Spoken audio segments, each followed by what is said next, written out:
Tabii bölgenin özellikle çözüm sürecinde ortaya konan gelişmelerle paralel olarak olumlu bir hava yaşanmakta ve devam etmekteyken hepimizin bildiği gibi 6-7 Ekim olayları bölgenin bir nebze bu havasını bozdu.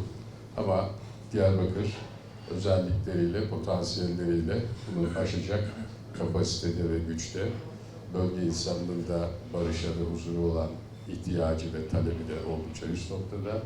Bu anlamda önümüzdeki dönemde bu tür olayların tekrar yaşanmaması temennisinde bulunuyoruz. Yapanların yakalanmadığını, bu süreçle ilgili şu an ne var efendim? Yani soruşturma aşamada. Arkadaşlar bununla ilgili çalışma devam ediyor. Tabii yapılan çalışmaları arkadaşlarımız ilgili Cumhuriyet Savcılığımızın koordinesinde yürütüyor. Şüpheli olarak öngördüğünüz kişilerin delillendirilmesi önemli. Delillendirmediğiniz zaman yargılama aşamasında bazı sorunlarla karşılaşma imkanı oluyor. Ama o konuda mutlaka çalışmalar yapılıyor. Yakın bir tarihte de kamuoyuyla paylaşılır. Sayın Valim, Habertürk gazetesinden anlatıyoruz. Sizin bahsettiğiniz 6-7 Ekim olaylarının bir daha yaşanması için temenni ediyoruz dediniz. Ne gibi? Yani her türlü tedbir var arkadaşlar. Ya, o konuya uzun o.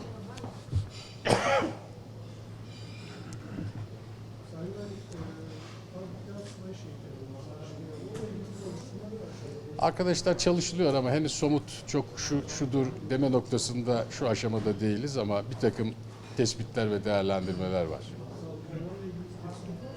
Yani bir takım tespit değerlendirmeler var ama henüz tam nokta şahıs isim olarak ifade etme noktası için henüz erken ama çalışmalar devam ediyor. Bir sorun var. Sayın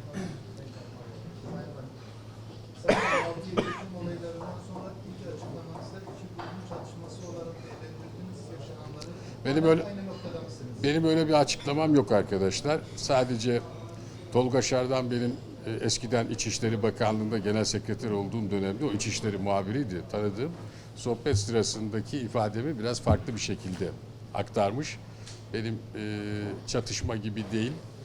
İfade tabii şudur, doğrusu da odur. Yani bir grubun diğer gruba saldırısıyla başlamış. Daha sonra da karşılıklı bir noktaya gelmiş. Ama ilk başlangıcı bu şekildedir. Benim öyle benden duyduğunuz bir açıklama var mı arkadaşlar? Düşen, onu da ben kendisiyle de görüştüm Tolga Bey'le. O Taşra baskısında çıkmamış hatta. İstanbul baskısında vardı. Manşeti biraz farklı. İçeriğine baktığınız zaman aslında o anlam yok onda ama manşeti öyle taşımıştı. Olayların yaşandığı gibi güvenlik güçlerinin bir zafiyeti olduğunu düşünüyor musunuz?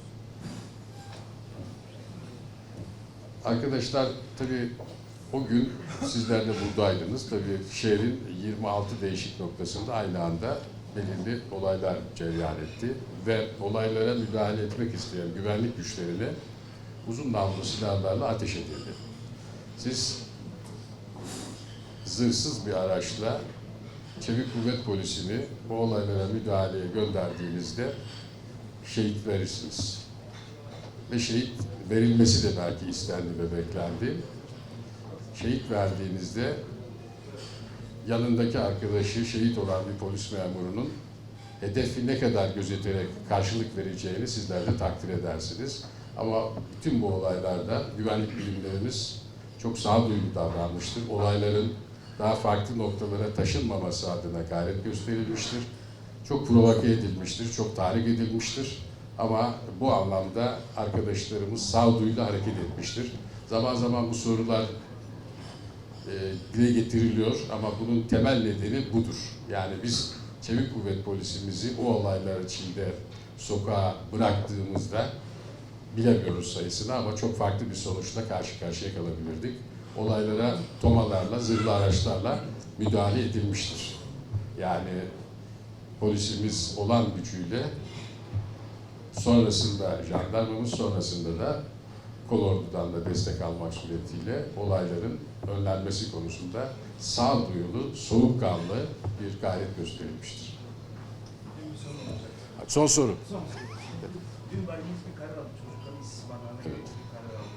Özellikle mahallelere bakınca taş atan çocukların da yer aldığını görebiliyoruz mahallede. Sizce bu karar çocuklar taş atmasına yönelik bir caydırıcı bir uygulama olabilecek mi? Bu karar nasıl değerlendiriyorsunuz? Tabii sadece onunla sınırlanmamanız gerekiyor. Çünkü çocuklar bizim geleceğimiz. Ama biz çocukların geleceğini karartmamalıyız. Onların geleceğini en iyi şekilde hazırlamalıyız. Burada herkese önemli görev ve sorumluluklar düşüyor.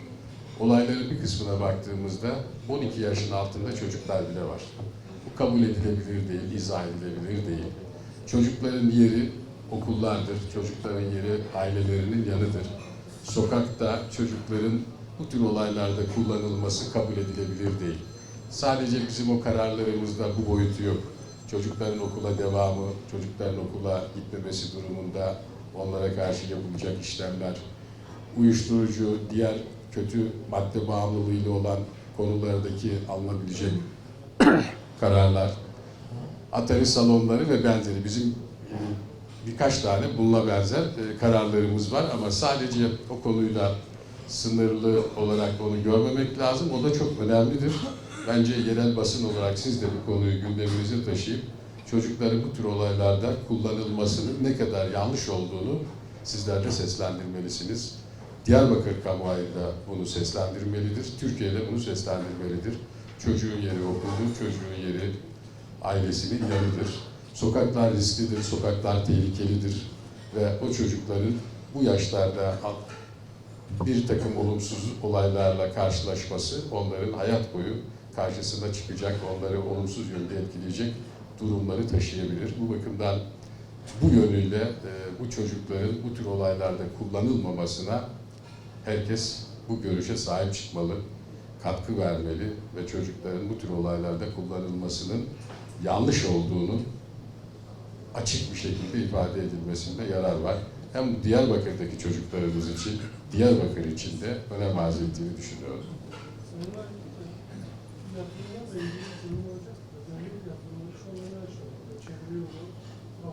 Arkadaşlar hepsi devam ediyor. Diyarbakır'da önemli yatırımlar var. Onlarla ilgili süreç devam ediyor. Özellikle devam etmekte olan Silvan Barajı da dahil olmak üzere oralardaki çalışmalar da tekrar başlayacak.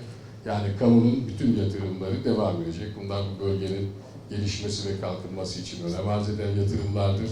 Silvan Barajı ile sulanabilecek araziye baktığınızda Diyarbakır'daki vatandaşların gelirleri kat be kat artacak. Onlar sulu tarıma geçtiğinde bölge ekonomisine ve ülke ekonomisine sağlayacağı çok ciddi katkılar olacaktır.